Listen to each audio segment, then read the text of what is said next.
Hello and good morning, my friends.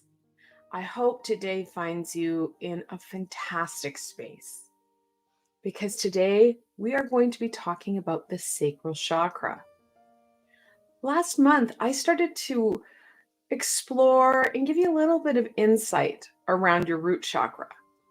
Well, for July, I wanted to continue down that journey, or I guess up that journey, I should say, to your sacral chakra.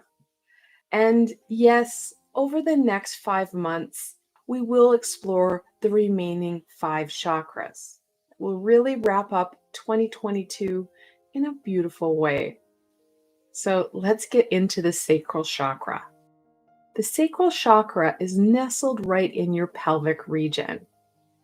Your sacral chakra is this beautiful orange color.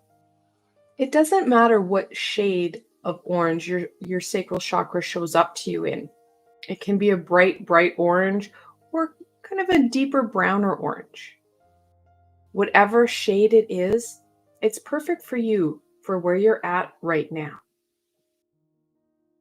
The sacral chakra itself, it's our water center. And as such, our sacral chakra helps us with some of that emotional stability and that sensuality.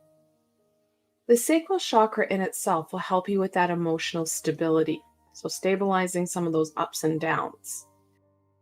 And yes, my parenting friends, I have supported my daughter with working with her sacral, and some of the tools and tips that I'm going to give you throughout the session, you can use to your advantage to help with some of that emotional ups and downs that your teenagers, and especially those teenage daughters, can have. So it really does help to know our chakras because our chakras are very similar to what our children's are. And speaking of children, the sacral chakra can also help out with sex drive, infertility in females, and partially in males. So for my female friends, this is the area that you want to focus in on when things aren't flowing so well, when we're not got that drive, we have no intention or desire. This will help to reignite that passion and sensuality, get those juices flowing. It's how you can remember the sacral is kind of our water bearer, and we need that juice flowing to feel sensual, to feel in the mood. It can also support us with getting our ovaries stimulated and getting that system rolling better. For men, that sensuality, of course, is connected with your sacral chakra. However, things like impotence is more your root. So if we're having problems with that sex drive, I would kind of work with both of them so that you are combating the problem on both ends and the experience is better for you and them. As you can tell, the sacral chakra does support us with a lot. I've spoken here a little bit about that emotional mandate of the sacral chakra, but that physical aspect, yes, it can be things like fertility issues. However, it can also be things like bladder issues. It can be prostate problems and lower back issues. And guys, yes, you will hear some parts of your body, like your back, especially these bigger aspects, come up multiple times because depending on what aspect that chakra is working with will depend on how it's working with that part. So something like your back. Your lower back, well, that's the base of your spine where your pelvis is. And yes, ladies, menstrual cramps, you've got your sacral chakra really kind of owning that a bit. You can find some relief as well if you connect in with your root chakra as well, giving you some stability to letting go of what your body's trying to release. So just a little helpful tip there. So now that we know what it works with, how do we know if it's spinning too fast or too sluggish for us? And guys, please be careful. There isn't a mandated speed that the chakras should be spinning at. Because we are very different, sometimes our body spins a little bit faster and a little bit slower. The way we know if that chakra is too sluggish or spinning too quick is how we're feeling. I've worked with a lot of people who've had chakra healings or Reiki healings, and they feel worse because the Reiki practitioner doesn't allow that person's body to flow at a rate that their system needs to flow at. They try and speed it up or slow it down. So please make sure that you're following how you're feeling rather than what other texts or people suggest. That's their experience. That's how they work. It may not work for you. So let's start off with the slow and the sluggish. When your sacral chakra is not turning and spinning as quickly as you need it to, of course, that emotional instability flares up. We're really oversensitive, hypersensitive. The wrong word, the wrong look sets us off. Also, we have lots of that guilt. We're really hard on ourselves. Additionally, this is where we start to see that sex drive drop. We get very frigid and we don't want to be touched. Or we're overthinking the whole performance, those worries of, well, maybe I'm not going to do it right, or I'm not going to be the best. Those start to creep in. And to kind of round everything off, our ability to create or to produce anything drops substantially. So when our sacral chakra is spinning too quickly, that's when you're on that emotional roller coaster. Those ups, those downs, those sideways bends. You can find that you're hard on the people around you, that you're avoiding the people around you because you'd rather live in that perfect fantasy life. And on that sex drive, well, you're very overactive. You're not satiated or content with what you're currently engaging in. And unfortunately, this is when people can get manipulative because their sacral chakra is spinning way too quickly. It's important that our chakra system is spinning normally. When our chakra system is spinning normally, so when your chakra is at a good pace for you, that's when you feel, well, more in control of you. When our chakras are spinning too slow, what happens is the chakra above it, so for the sacral, if it's spinning too slowly, you'll find that the solar plexus, which is right above it, starts to swell. And it too can try and spin quicker to push the energy down, or it too starts to slow down. Whereas the root below it starts to spin faster to try and siphon any energy it can get. So when one is off, usually you find the system isn't working as well as we had hoped. Starting with the chakra that is kind of the troublemaker will help you be able to alleviate the tensions and healing on the rest of them. So being mindful of where you're at and reflecting in and being present for you helps you to figure out what's happening in your system and how you can start to strengthen that system and strengthen and make you feel better. So let's go on to how do we work with the sacral chakra? Well, anything orange. This is your orange center. So the one crystal that I always love working with my sacral chakra is carnelian. It is this crystal of joy and happiness. And your sacral can bring you a lot of joy and happiness. Another fantastic crystal that can help out, especially if you're having menstrual issues or cycling issues, or you want some support in fertility, moonstone is fantastic here. Other stones that can work, of course, anything orange, including tiger eye, golden topaz.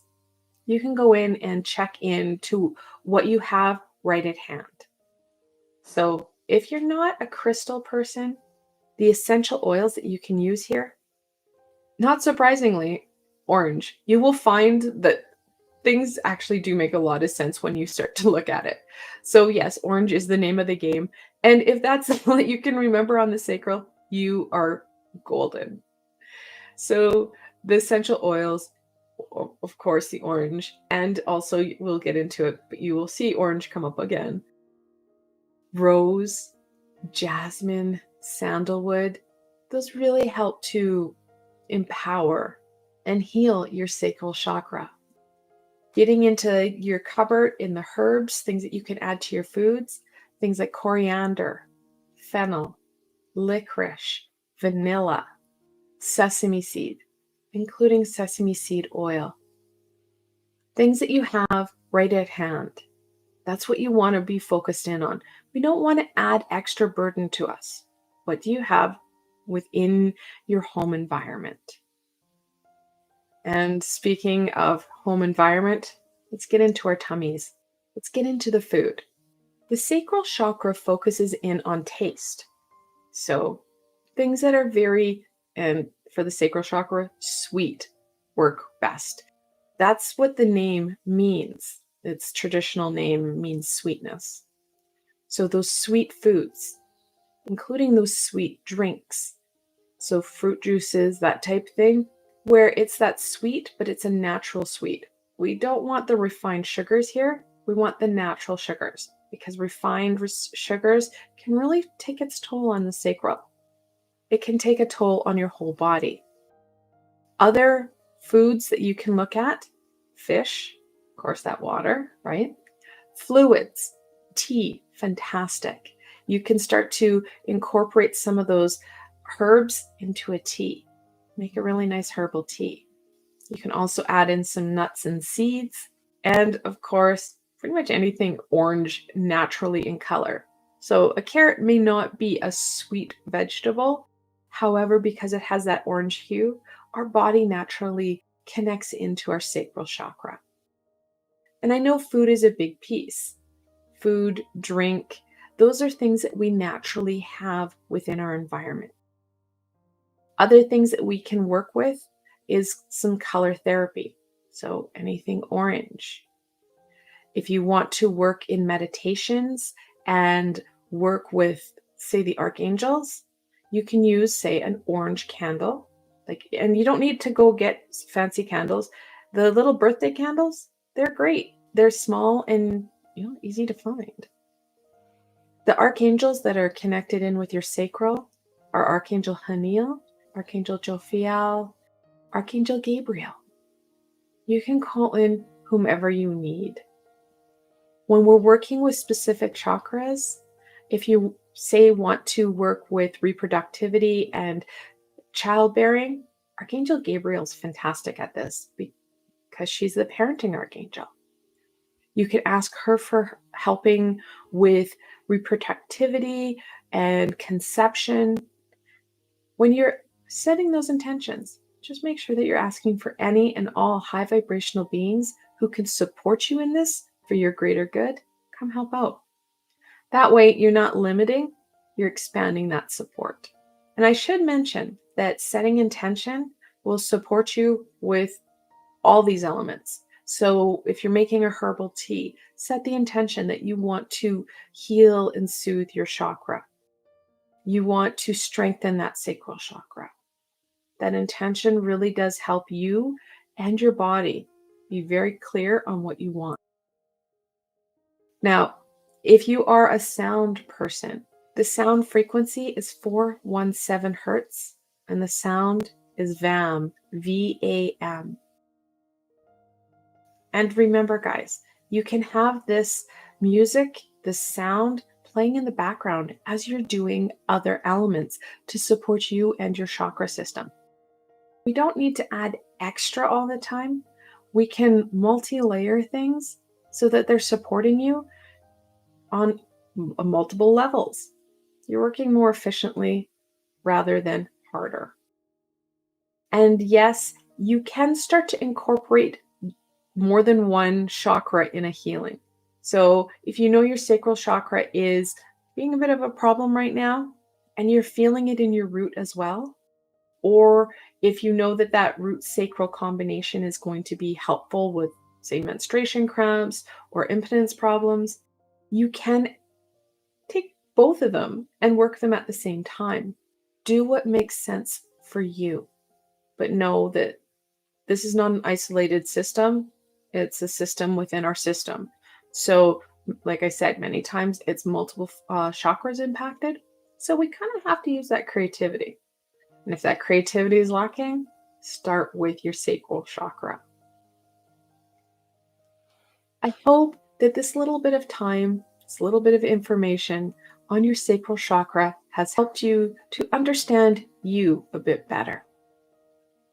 I want to thank you guys so very much for joining me today and indulging ourselves with a little bit of sacral love. If you did enjoy this session, please don't forget to give it a thumbs up, as it helps people find me on the sea of YouTube. More importantly, for you, don't forget to subscribe and hit that little red bell, as there is more teaching, healing, and guidance coming forward. Again, I want to thank you for joining me today, and I hope that this information helped to better your understanding of you and your chakra system. Until tomorrow, my friends.